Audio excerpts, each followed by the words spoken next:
Welcome to Dodgers Daily. I'm Casey Porter. I'm so glad that you decided to tune in. We have a lot of action to talk about in the system last night. The Los Angeles Dodgers at the top. They dropped 8-3 to the Cleveland Guardians. They've been struggling to play offense the last 5 games. Oklahoma City at the AAA level, they lost. And then below the AA level and below, all those teams won. AA Tulsa won their game. Great Lakes won.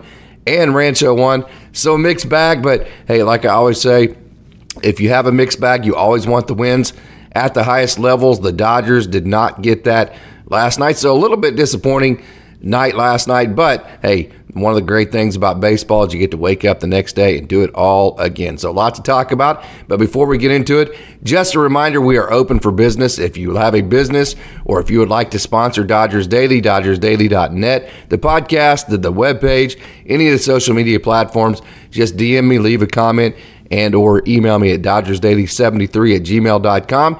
Don't forget to interact with this video. Give it a like, give it a share, give it a comment. Make sure your notifications are turned on. Okay, bobbymiller versus Noah last night. It was interesting to see Noah back against the Dodgers, and that was an interesting setup. It was interesting, always interesting, I should say, to see the rookie bobbymiller pitch.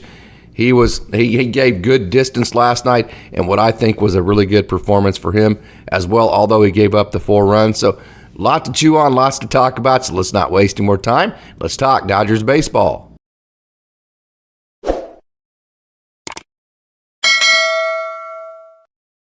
So the Dodgers lose 8-3 last night to drop to 76-48 on the season. But hey, they are 8-2 still in the last 10 games. They've been the best team in baseball since about halfway through June. They have been fantastic. You're going to have ups and downs as the season goes. This is a little bit of a down patch in the last 5 games. We'll talk a little bit more about that. But for the offense, the last 5 games, averaging just a little bit over 2 runs per game.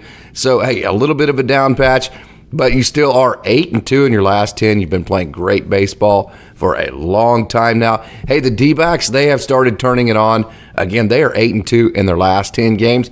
They've actually leapfrogged the Giants for second place. They are 11.5 games back. The Giants are 12 games back, and the Padres 17.5. So the D-backs are 6 games over the Padres for that wild card spot. The Giants are 5.5 over the Padres for that wild card spot. So, hey, that situation there, the D-backs starting to play good baseball again. We'll see how that goes. So the offense, okay, I mentioned last 5 games, 13 runs. That's just a little bit over 2.5 runs per game. So it's one of those deals to where, we saw last night, we saw the willsmith home run. We did see the rally where mookiebetts got the single and Freddie drove him in. But the offense has been a little bit stagnant last 5 games. And like I said, as you go through a long season, you're going to have patches to where you're playing great. You're going to have patches to where you're not playing quite as great. This is certainly one of those patches to where you're not scoring quite as many runs, just 2.6 per game in the last 5. So you need to really rely on that pitching. That has been stressful. Not exactly sure who all the relievers are. Who's the starting rotation going to be? Tony Gonsolin just got put on the IL probably for the entire year. So there are some questions. It's amazing. The Dodgers are, set up to win close to 100 games. I don't think I've ever seen a team that's going to win their division, that stands to win their division by 10 games or more and wins almost 100 games that has this many question marks going into the postseason. So it's just been a fascinating team to follow all year. Will Smith, offensively, he got the party started with his home run that he hit early in the game. And Will Smith, he hit home run number 16 of 2023, the best offensive catcher in the game of baseball. Will Smith has hits in 3 of his last 4 games. He's hitting .274. Will Smith is with an OPS of .835 on the season, and he's .281 in his last 30 games. So that's big. I wanted to mention that because I had talked a couple of times about Will Smith possibly wearing down with the season Austin Barnes has had, the way that he has struggled offensively. Will Smith maybe possibly having to catch too much. That hasn't been the case. Will Smith is not wearing down, as the .281 in his last 30 games would suggest. So that is a great sign that you want to see for the Dodgers, that Smith is still kicking strong and still doing great offensively. Okay, Will Smith leads all qualified catchers in the major leagues in OPS at 835, in on-base percentage at 371, in RBIs at 63, and he's second in batting average at 275, and he's tied for third in home runs with 16. So like I said, Will Smith, my opinion, best catcher in baseball, best offensive catcher in baseball, definitely. So, hey, he hit the home run last night, and he has been playing good baseball for the last month. Well, for the last however many years, but specifically for the last month, and I was really interested to see how that would go, just to see how the grind was going to wear on him. Okay, so one run in the third inning, Mookie Betts got the single. Freddie Freeman drove him in. Another thing about Mookie Betts, he had 2 hits and he had 2 stolen bases, played 2 different positions. You just can't say enough about how good Mookie Betts is and how good that 1-2 combo of Mookie Betts and Freddie Freeman simply has been. Mookie Betts had 2 hits, like I said, 2 stolen bases, scored twice. He extended his hit streak to 10 games, so Mookie Betts now has a 10-game hit streak. Mookie Betts is hitting .300, OPS .995, and he had 7 multi-hit games in his last 9 games played. Try that on for size. I'm going to say that again. 7 multi-hit games in his last 9 games played for Mookie Betts, and he has 17 for his last 33. This is major league pitching. Okay, 17 for his last 33 with 3 doubles, 3 home runs, 9 RBIs, 10 runs scored. Wow. That is incredible for Mookie Betts. He is worth every penny you play him. The multiple positions, stolen bases, home runs, base hits, RBIs, you name it. Freddie Freeman's hitting .332, OPS .982, the best 1-2 combo in baseball. Freeman is third in the National League in average with his .332 average. He's third in the National League in OPS at .982. He is sixth in the National League in RBIs with 84, and he is 17th in the National League in home runs with his 23 home runs. So, like I said, Freddie Freeman, just an unbelievable player. Mookie Betts, unbelievable player, best 1-2 combo in the game. Okay, so Noah Syndergaard, that was kind of a neat side story to last night's game. Should the Dodgers have kept Noah Syndergaard? They got rid of him.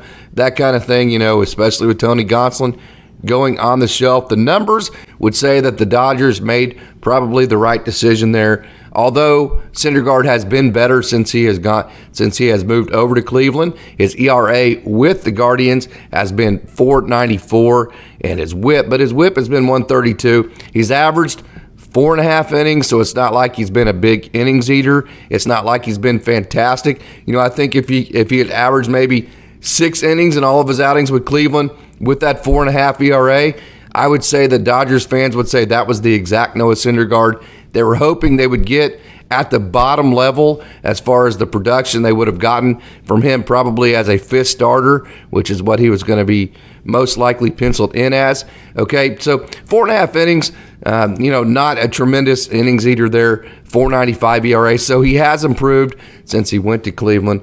But hey, the Dodgers, with Bobby Miller and all these guys, you do what you do, and I think still that they made the right decision there. Bobby Miller, he was electric last night. He did give up the 4 runs. I understand all that, but his stuff, 6.1 innings. I like the fact that Doc, hey, when you have these big leads, I've talked about a manager being able to kind of manage to the big picture. Doc trying to stretch him into that 7th inning last night. He's done that a couple of times with Bobby Miller. It hasn't worked out going into that 7th inning, but I like the fact that Doc is showing Bobby Miller the confidence to let him go out there and try to finish, because I've said it a couple times, when your starter can go that 7, all you have to do is bridge one guy to get to Evan Phillips.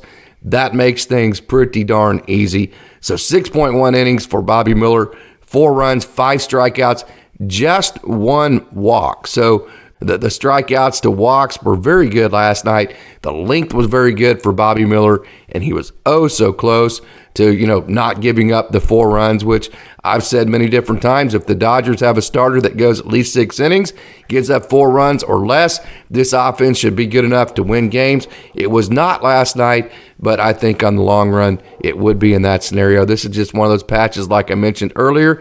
The offense isn't scoring quite as many runs. ERA on the year for Bobby Miller, 3.86. So it has been an extremely successful freshman campaign for the hard-throwing right-hander. 7-3 on the season. Okay, and check this out. So not only does the record look good, not only is the ERA good, he's gone at least 6 innings in 4 of his last 6 outings, and he's gone at least 6 in 7 of his last 15 outings.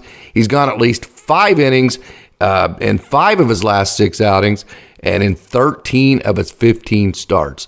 So he's provided good length for the Dodgers, better length than Noah Syndergaard's given. So if you want to compare Bobby Miller in that number 5 spot to Noah Syndergaard, which before, if everybody was healthy, would be the comparison there. No doubt about it, Bobby Miller has been substantially better than Noah Syndergaard as far as giving innings pitched, as far as ERA, as far as stuff, as far as all that. So if the decision was Bobby Miller versus Noah Syndergaard, that has been an easy one. Bobby Miller has easily been the best pitcher. 4-seam last night hit 100.8. It averaged 97.4. The spin rate got as high as 26.04. That's some of the best spin rate of any pitcher in the game. That is unbelievable. Anything over 2,300 is very good. 26.04 is just insane for Bobby Miller. And by the way, he was able to throw that 4-seam with that velo, with that spin rate,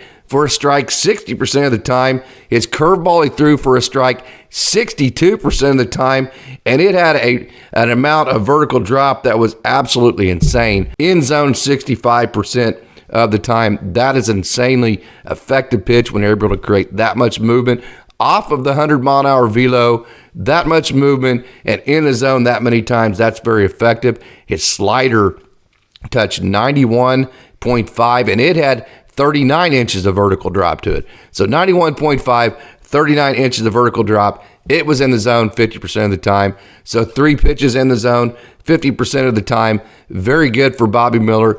Did give up the 4 runs, but hey, got stretched into the 7th inning, which was something that the Dodgers just want to see. And like I said, when you have a bigger lead, you have the freedom, a little bit at least, to an extent, to see if those situations can play out.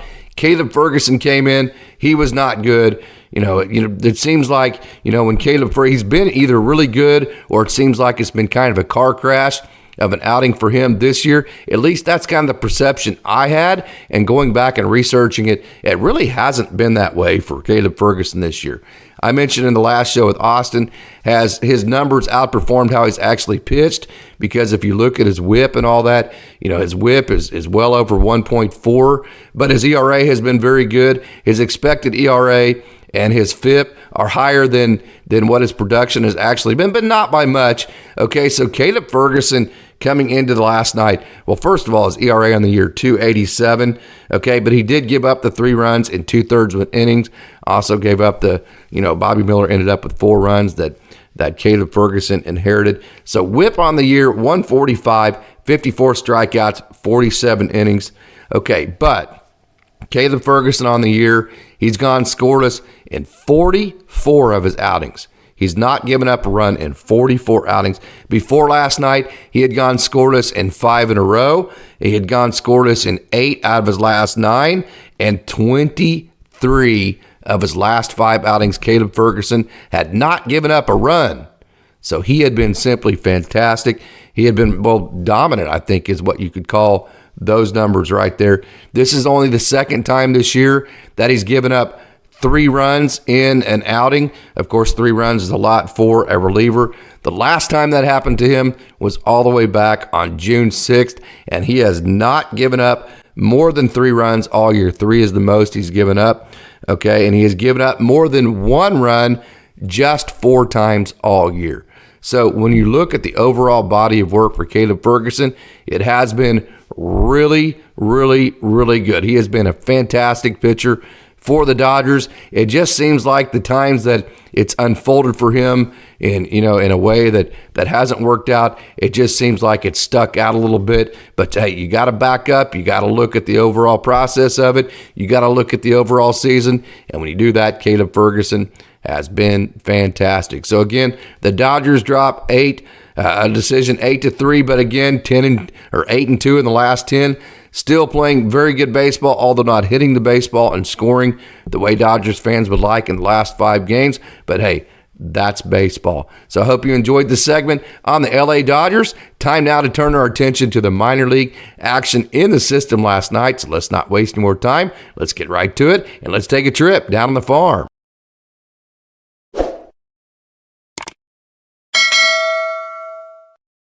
Gavinstone got the start last night for AAA Oklahoma City, who were opening up a 12-game homestand last night against the Albuquerque Isotopes, who are the AAA affiliates of the Colorado Rockies. Old-time Dodgers fans will remember the Albuquerque team there. They used to be the Dukes, and they were the AAA affiliates of the Los Angeles Dodgers for many, many years. But with that altitude, it's hard to tell just how good your prospects are, because guys like Jock Peterson can hit 7,000 home runs there in that altitude. So you come to Oklahoma City, you get a little bit heavier air, you get a better judge with a bigger ballpark there in AAA Oklahoma City. Get a little bit better judge as far as the power potential of your prospects, because the just the environment and as far as the weather and the atmosphere and the ballparks are a little bit truer as far as reading your prospects and determining just how good they might be. But Gavinstone got the start last night, as you're seeing right here, and in many ways, this was as good as he has thrown all year long. He had 3 strikeouts, 0 walks. Okay, so no walks for Gavinstone. That's been the issue for him this year, has been, not just control. Control is not keeping the ball in the strike zone, but also command. Command is, hey, when you're in the strike zone, are you actually hitting your spots? So, hey, if it hasn't been control issues, it's been command issues. When Gavinstone has struggled this year, he had neither last night. He had 3 strikeouts, no walks, and he was listed at least Baseball Savant. I don't always trust Baseball Savant because, it kind of puts the metrics out there as far as, hey, this pitch dropped this much, it turned left this much. So it's that pitch. Not always 100% accurate, but it did list Gavinstone with a big mix of 6 pitches last night, with his cutter thrown the most, which is the smaller slider type pitch, and he threw his cutter for a strike 60% of the time. The 4-seam fastball hit 94.5. The spin on it was very good. The spin touched as high as 24.56. So that is that's a good sign for Gavinstone that he's spinning the baseball very well. And there's that cutter pitch. He threw his fastball for a strike 63% of the time. There's another cutter for Gavinstone as well. So the command on multiple pitches, there's more of a kind of a hybrid between a cutter and a slider. There's a good slider for Gavinstone. So you've seen kind of the difference between the cutter and the slider. So the command, multiple pitches last night was good. He threw 7 changeups. There's a changeup right there. He got 3 swings and misses, plus that foul off on his changeup. There's one of the swing and misses on the changeup as well. So you've got to see the cutter, you got to see the slider, you've gotten to see the 4-seam fastball, and you just got to see 2 changeups. So in a lot of ways, one of the best outings of the year in terms of how Gavinstone threw the ball last night. Yonnyhernandez, he played shortstop last night for AAA Oklahoma City. Bryson Brigman played some shortstop. What used to be Luke Williams until the Dodgers moved him off, and then Devin Mann played some until he got traded to the Royals for Brian Yarbrough. So Yonnyhernandez got the call at shortstop last night for AAA Oklahoma City, and he responded. He had 2 hits. He scored twice, including this hit right here, right off. That's actually where the grounds crew stays in the game. That's where they keep all their equipment. When I was on the grounds crew in 2019 to 2020 for Oklahoma City, spent a lot of time in that room watching games and sharpening blades, or you name it, washing off the bases, and cleaning the bases so they look nice and pretty and white for the next day. Spent a lot of time in that room, so cool to see Yonnyhernandez hit one right off of that wall. He had 2 hits last night, Yonnyhernandez did, and he has hits in 2 of his last 3 games and 3 of his last 5. So Yonnyhernandez, good game last night for AAA Oklahoma City.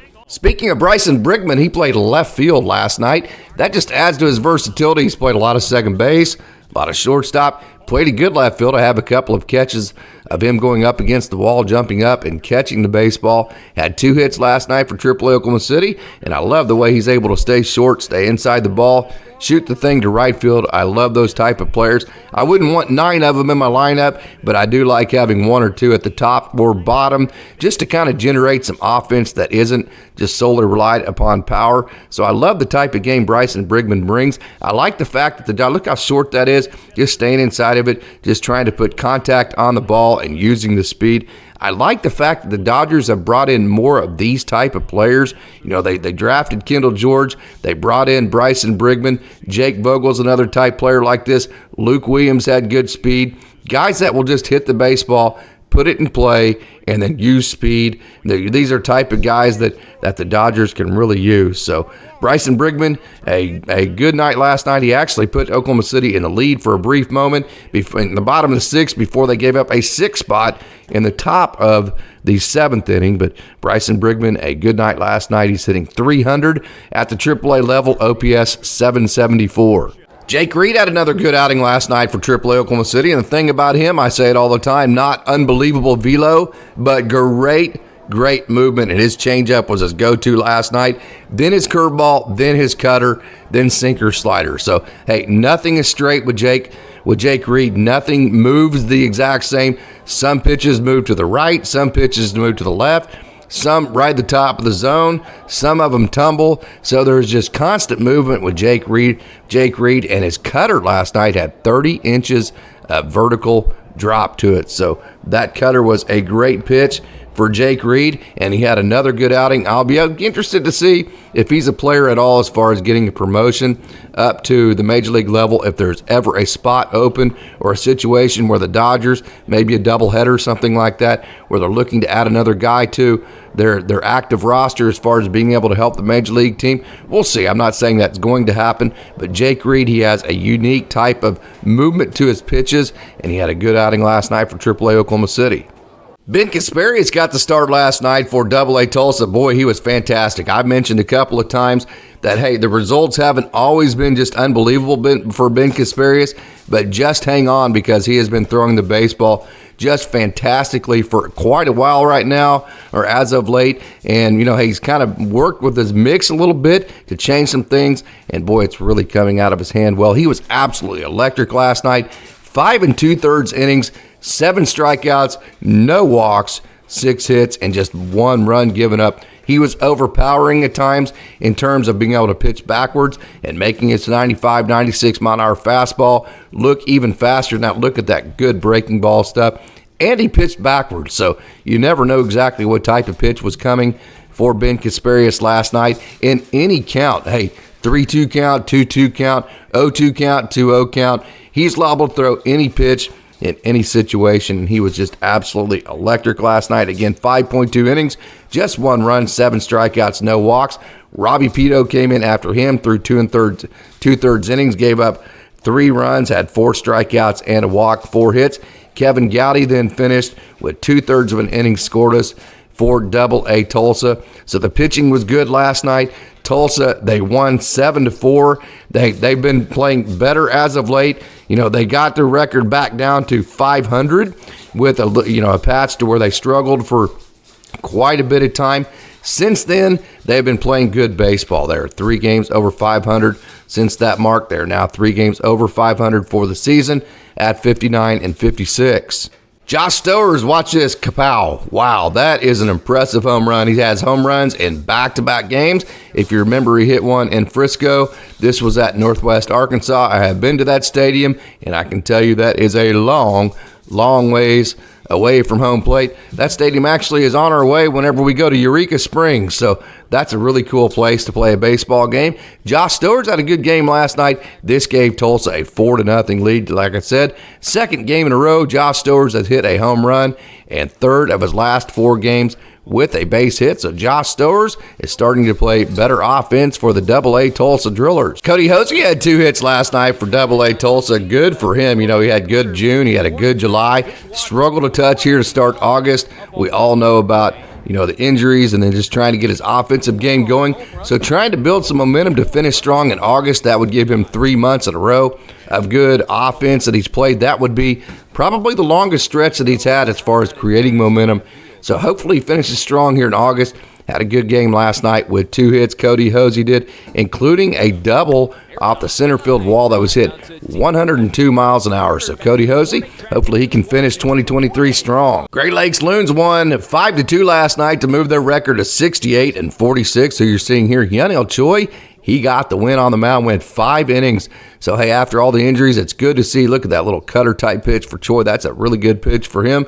Hey, talk about a guy that's skilled in moving the baseball. No two pitches back-to-back have the same shape. No 2 pitches back-to-back are the same speed. So it just makes it very difficult for a hitter to just hone in on, hey, where's the ball going to be? How fast is it going to be? Hyunilchoi is a master at that.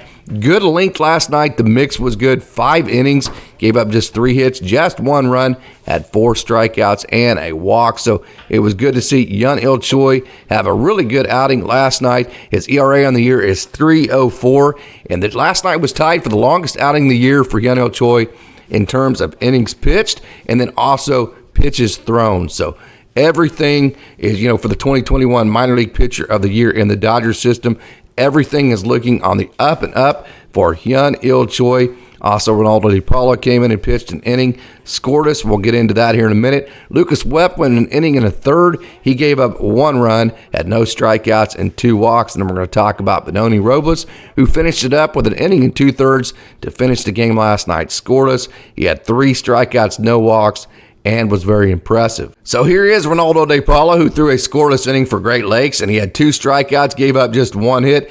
DePaula now has gone scoreless in 13 of his last 17 outings. Talked about it several different times. He has the unique motion. It's very difficult to pick up the pitch. He's very athletic, and he's had a good year for the Great Lakes Loons. He's been very, very, very reliable. You can throw him out there, and he'll give you multiple innings. He'll give you everything he's got. So DePaula, good outing last night. Benoni Robles was super, super impressive. Look at that slider pitch and the late break on that and just the hard late. Can't identify it. And then the 4-seam up in the zone. The attitude, just kind of the confidence that he pitches with. The aura to him is great.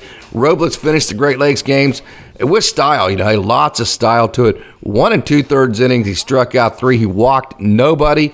Got his 12th save of the season. Lowered his ERA down to 3.45. Robles' ERA is just 1.08, and he has 45 strikeouts in 28.2 innings.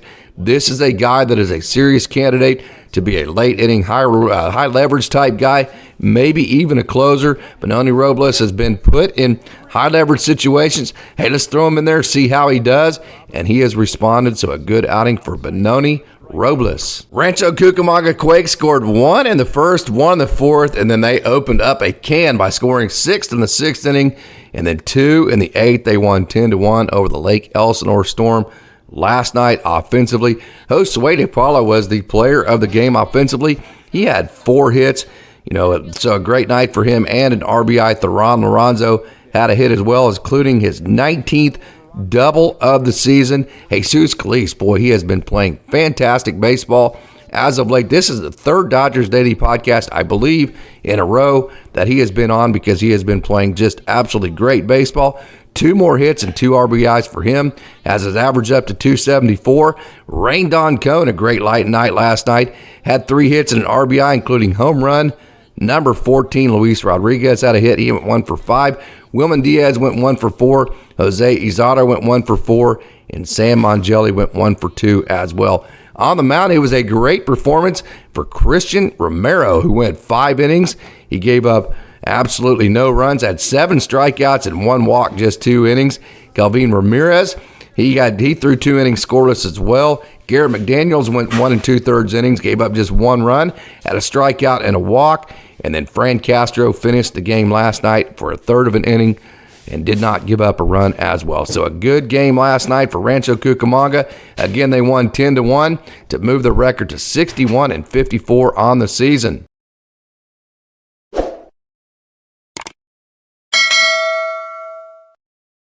So there you have it. I told you it's going to be a busy show today. Lots of action in the system last night. Of course, you'd like to have the wins at the top. You didn't get it, but hey, it is the next day. You got to wake up the next day and play it again. Hopefully the Dodgers can start playing a little bit better offense than they've been doing in the last 5 games or so. So, hey, we'll do it all again tonight, and we'll see how that goes. Don't forget Dodgers Dogs again tonight, 6 o'clock Pacific. Austin Brubaker will join us for our live show, so join for that. Look out for the notification as well. Also, just a reminder, we are open for business. If you'd like to help Dodgers Daily by sponsoring this podcast, the website at dodgersdaily.net or any of the social media platforms, just DM me, leave a comment, email me at dodgersdaily73@gmail.com. That's dodgersdaily73@gmail.com, and I can give you all the pricing list as far as how you can become a sponsor for Dodgers Daily. Also, don't forget to interact with this video. Leave a like, share it, leave a comment, and don't forget to turn on your notifications. As always, I'd like to thank you for tuning in and say, go Dodgers.